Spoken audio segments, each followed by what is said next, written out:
tell the readers of life how it feels to be a girl among all those men. I don't mind it.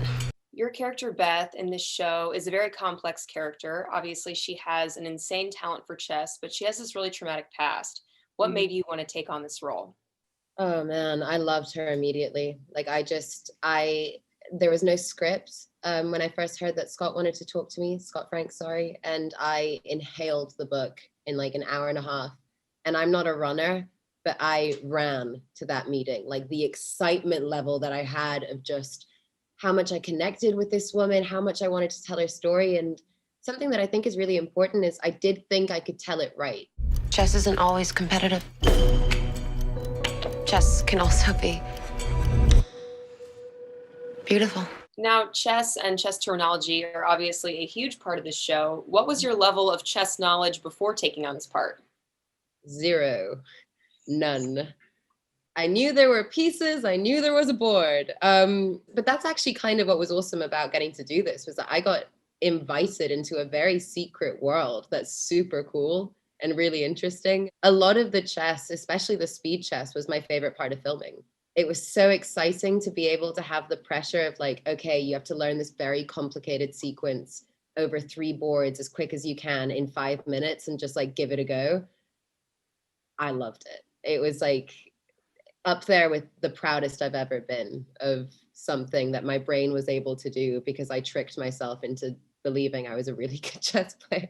I knew how to play the game. I was aware what each piece did. I used to play checkers when I was a child, so it's a similar board. And then my mum bought me chess pieces. But that's about it, really. I knew what they all did, but I couldn't formulate a game or think 10, 15 steps ahead of anyone. Knew obviously the pieces, the board, but apart from that, I didn't know how to play, didn't know any of the different maneuvers you get told to do. So I was a real beginner.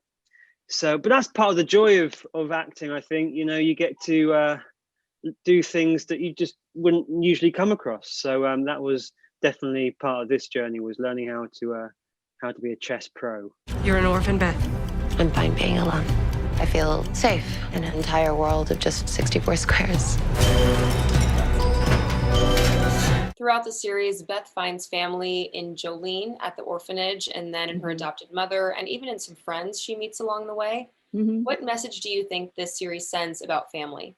Family is where you find it. You know, I think Beth is a very resilient character. She's somebody who really finds connection with people, and she sort of adjusts herself in order to meet whoever she's meeting. She's kind of always growing and changing, and she's a resilient character, I think, who finds it where she can. Family's who you make it, who you invite in, who you allow to share in that space with you. And sometimes it's stronger with those people that aren't blood. And if you allow it, it's something that can bloom into a very beautiful flower, if you will. Yeah. That it's very important, and you can find family in many different walks of life as long as you are open enough to accept it.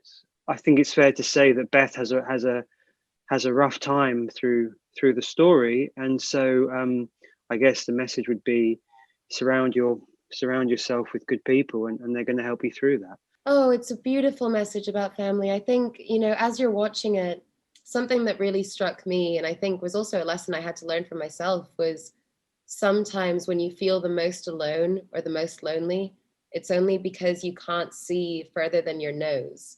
There are people around you who love you and support you, and you're actually not alone. But the intense sense of loneliness that Beth feels throughout this is so great. And I think seeing how these people stick around for her and how they allow her to grow, but are also there whenever she falls. I think it's the idea that you don't have to be born into a great family. You can choose your family.